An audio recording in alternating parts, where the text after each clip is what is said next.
When you manage procurement for multiple facilities, every order matters. But when it's for a hospital system, they matter even more. Grainger gets it and knows there's no time for managing multiple suppliers and no room for shipping delays. That's why Grainger offers millions of products in fast, dependable delivery, so you can keep your facility stocked, safe, and running smoothly. Call 1-800-GRAINGER, click Grainger.com, or just stop by. Grainger, for the ones who get it done. Hey, sweetie, your mother showed me this Carvana thing for selling the car. I'm going to give it a try. Wish me luck. Me again. I put in the license plate. It gave me an offer. Unbelievable. Okay, I accepted the offer. They're picking it up Tuesday from the driveway. I haven't even left my chair. It's done. The car's gone. I'm holding a check. Anyway, Carvana, give it a whirl. Love ya. So good, you'll want to leave a voicemail about it. Sell your car today on Carvana. Pickup fees may apply. Ladies and gentlemen, thank you for listening. Thank you for downloading. And thank you for subscribing to this bonus edition of the 12 Kyle podcast. I'm 12 Kyle. Check this out. On this podcast, what I'm going to talk about is toxic thoughts. Now, at the time of this recording, we have entered a new calendar year. And of course, the new year would not be complete without, seeing memes of new year, new me. Okay. However, a lot of times what happens is that the year changes and people make these resolutions to change themselves and just do things differently. And I get that. That makes sense. Particularly if you did some things that didn't go particularly well the previous year. However, sometimes we allow, toxic thoughts to creep in, and the next thing you know, you're in the same boat that you were in the previous year. So the change that you said that you were going to make never happens, right? So I was reading this article earlier today, and it talked about toxic thoughts, and I was like, I might as well share this with the people. It's good information. And it just talks about, some of the things that you should do with toxic thoughts. So I'll give you a couple of pointers. And again, I'm not a therapist. I'm just a podcaster, man. One of the things they talked about was to try to stop comparing yourself to others. This applies to a lot of people. And the reason being is because a lot of negative thoughts come in the form of insecurity, jealousy, or resentment. And, that happens when you're comparing yourself to somebody else. And this is very easy to do, particularly now with the advent of social media, because, and I say this all the time, social media highlights the highlights. Social media never highlights the lowlights. And, we can all be going through something or have something bad happen, and you don't, you're not necessarily running to Instagram to post that you got fired today, but hey, you get that new car, take a pic for the gram. You know what I mean? So we do that. And I get it, right? But you have to move past that. And that's what the article talked about. Honestly, everybody has their own struggles.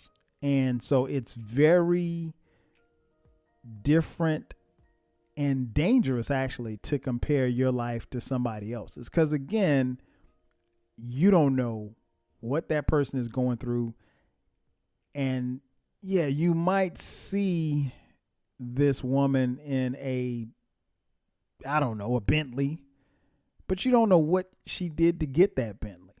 You might see this dude in this huge $1 million house, and you don't know what he gave up to get that $1 million house. So I think particularly with social media, you have to be mindful of that kind of stuff, because, again, it reflects the highlights, not the struggles. But that's their life, and you can't do and compare yourself to anybody else, because your path is your path. what's for you is for you. And, you can be happy. You should be happy for your family and friends, particularly when there's a level of success. But you also should be empathetic, when they struggle, or and vice versa. They would be the same when you struggle. The reality is we don't know what people are going through. So get out of that toxic thought. Everybody, again, has their own struggles. The reality is you probably won't see them on Instagram. Just keeping it a bean. Another thing it talks about on the article was to separate your past and your present. And I think that's very interesting because a lot of negativity can stem from your past, especially when it comes to relationships, romantic relationships. I think if you're a certain age and you've been around for a while, you've probably had at least one. It's like a bad space hand. One in a possible, bad relationship, romantic relationship. So, sometimes we keep a little bit of our past with us to kind of protect ourselves from being hurt again. But if you do what you did in the old relationship, there's no guarantee that you won't be hurt again. And when you bring that stuff along with you, you're actually sabotaging the relationship that you're trying to cultivate or just even being able to move forward. So, you have to deal with the reality and you have to deal in the present. Just because things happened in the past that were bad doesn't mean that things are going to be bad again. If you experience hurt in the past, doesn't mean that you're going to have hurt going forward. I can attest to that. But you just have to kind of approach each relationship, particularly romantic relationships. You have to approach them with a fresh start, and everybody should get a clean slate. I know a lot of times, people, women in particular, are criticized for their choices in men or something like that. And men are too, but women more so than men are looked down upon, as far as the type of men that they gravitate towards. And some of that is because maybe sometimes you don't let go of what used to be, and maybe you're kind of, holding on, or you're bringing something from the past into the present, and that's making you make the selections that you're making. Just something to think about. What else did they talk? Oh, they also talked about not letting people get to you. This is major because I found in my lifetime, and I hadn't been around that long, but a lot of people will say, well, I don't care. Or even more explicitly, I don't give a fuck, right? So they'll say that. Or they don't care about this person, or they don't give a fuck about this person. But the reality is they do. And, I've always found that if you come in contact with a lot of people that say that they don't care about nothing, that they don't care, they care about something, but you can't let people get to you. That's the bottom line. That's not healthy, and obviously it's very toxic. And it's very toxic for a number of reasons. One in particular is that the article talks about the fact that you could get in the habit of crumbling under other people's judgments. Now, just imagine if somebody said, okay, well, hey, I don't think that you're, this or that. And then all of a sudden you let those words define who you are. I remember my mom told me a long time ago, I might have been like 10 or 11. She said, you don't ever let anybody tell you who you are. And that stuck with me. And I mean, it still sticks with me to this day. You can't put a label on me or anything because I know who I am. But ultimately, you can't let people get to you. And sometimes that has to also deal with the people who are closest to you. And I know that's easier said than done, but a lot of times, man, you got to be careful because people take their problems out on other people. So if it happens to you, you can't take that stuff serious, and you can't take people serious like that. What the article does recommend that you do is make sure that you surround yourself with more positive people. I think there's something to that.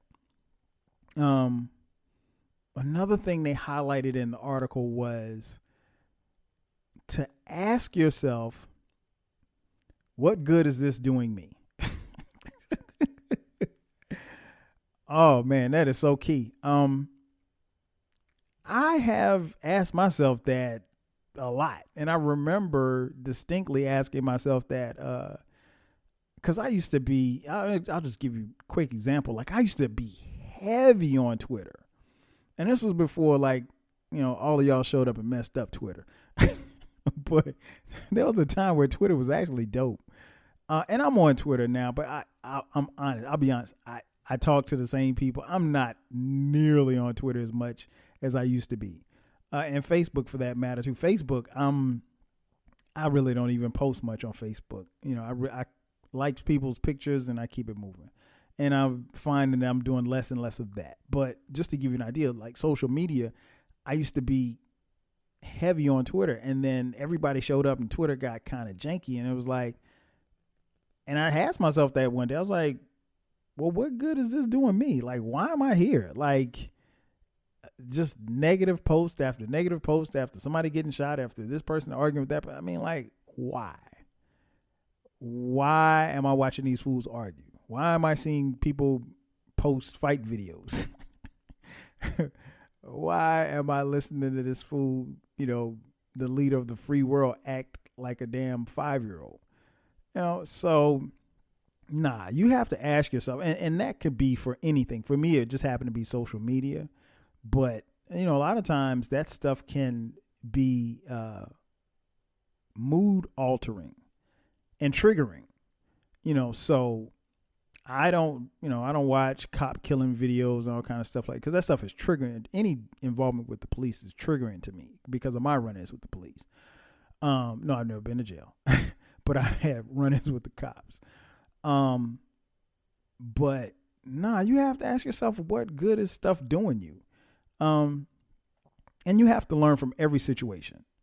I'm one of those type of people that I look for the good in situations, but you got to figure out a way to kind of, if something is negative and it's toxic, you have to ask yourself, how much am I going to deal with this, and what good is it doing me? Because ultimately, if it's not doing you any good, you probably shouldn't be wasting your time. And one of the last points that they talked about in this article was being able to accept toxic thoughts and then release them. I think it's very important that we get, because we all have a